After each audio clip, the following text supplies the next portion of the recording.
मिनश्शैतानिर्रजीम बिस्मिल्लाहिर्रहमानिर्रहीम। अस्सलाम वालेकुम। मैं हूँ सादिया, आप देख रहे हैं जेन्युइन कुकिंग विद सादिया। आज मैं आपके लिए ये बहुत स्पेशल सी रेसिपी लाई हूँ। इसका अनफॉरगेटेबल टेस्ट आप कभी भूल नहीं पाएंगे। इस वजह से अगर आप कहीं किसी बड़े रेस्टोरेंट में खाने इसको जाएंगे, यकीनन ये बहुत एक्सपेंसिव है, लेकिन मैं दावे से कहती हूँ कि इसका टेस्ट जो है किसी भी रेस्टोरेंट के टेस्ट को मात दे सकता है। तो आए हम अपनी प्यारी सी रेसिपी स्टार्ट करते हैं। रहमानुर्रहीम। तो सबसे पहले पैन में मैं 1 कप भर के ऑयल लूँगी। ये 500 ग्राम बोनलेस चिकन है। अब इसको मैं अच्छे तरीके से फ्राई करूँगी। इसे मुझे इतना फ्राई करना है कि ये जितनी भी चिकन के पीसेस हैं इनका कलर चेंज हो जाए। इस पॉइंट पर इसमें हम ये हरी मिर्चें डालेंगे। ये बहुत मज़ा देती हैं इस वक्त इसमें फ्राई करने से। और साथ में 1 टीस्पून नमक इसमें डाला है। आप जानते हैं कि जब हम भुनाई के वक्त नमक को ऐड करते हैं तो जो चिकन का टेस्ट है वो बहुत ज़्यादा बढ़ जाता है। कभी आप इसको ज़रूर ट्राई करके देखिएगा। तो फ्रेंड्स, अगर आप मेरे चैनल पर न्यू हैं तो काइंडली मेरे चैनल को सब्सक्राइब करें, लाइक शेयर करें, बेल आइकॉन को ऑल पे करके ज़रूर प्रेस किया कीजिए ताकि हमारा साथ बना रहे और फ्यूचर में आने वाली हर वीडियो आपको वक्त पर मिल सके। अब हम चिकन को कलर चेंज होने तक फ्राई करेंगे। बिस्मिल्लाहिर्रहमानिर्रहीम। तो देखें व्यूअर्स, ये चिकन जो है ये फ्राई हो चुका है। तो देखिए अब इस पॉइंट पर मैं इसमें ये तकरीबन 2 टेबलस्पून के करीब अदरक लहसुन का पेस्ट ऐड करूँगी। और इसके साथ भी हम इसकी थोड़ी सी जो है इसको भुनाई करेंगे, इसको फ्राई करेंगे ताकि अदरक लहसुन का पानी जो है वो खुश्क हो जाए। तो उसके बाद में इसके अंदर बाकी चीज़ें डाल दूँगी।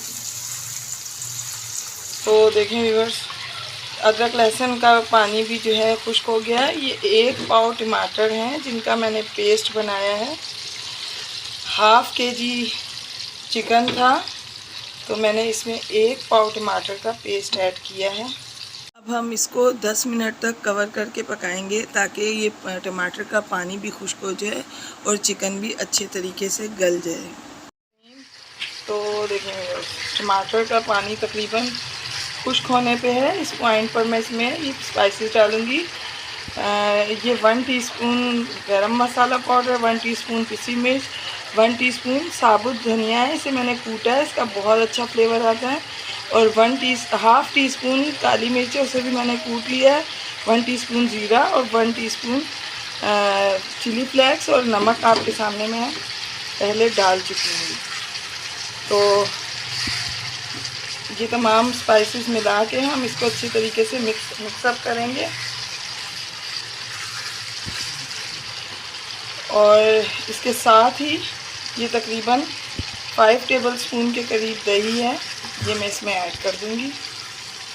और इसको हम मिक्सअप करके फिर 4 से 5 मिनट के लिए रखेंगे ताकि इसका भी पानी जो है बिल्कुल खुश्क हो जाए और ये बेहतरीन सा इसकी क्रीमी सी ग्रेवी हमें मिल जाए। तो देखें व्यूअर्स, दही भी इसके अंदर बिल्कुल खुश्क हो चुका है। इस पॉइंट पर मैं इसमें ये कसूरी मेथी है, इसको मैं इस तरह से हाथों से मसल के इसमें डालूंगी। और अब हम इसको भी अच्छे तरीके से इसमें मिक्सअप कर लेंगे। और इसको हम सिर्फ 1 से 2 मिनट के लिए दम लगाएंगे। तो ये बिल्कुल रेडी है। फिर मैं आपको इसको डिश आउट करके रहीम। तो देखें व्यूअर्स, माशाल्लाह हमारी बोनलेस चिकन कढ़ाई बन के रेडी है और इंतहाई खूबसूरत लगने के साथ ये बेहद मज़ेदार है। ये कढ़ाई का टेस्ट किसी भी बड़े रेस्टोरेंट की कढ़ाई के टेस्ट का मुकाबला कर सकता है, ये बात मैं दावे से कह सकती हूँ। ये इंतहाई मज़ेदार है। इसको एक मरतबा ज़रूर बनाइएगा, ट्राई ज़रूर कीजिएगा। तो व्यूअर्स, मैं आपको अपनी दुआओं में याद रखती हूँ। आप मुझे अपनी दुआओं में याद रखा कीजिए। सब्सक्राइब करना हरगिज़ ना भूलिएगा। तो मिलते हैं किसी नेक्स्ट रेसिपी में। ओके, अल्लाह हाफिज़।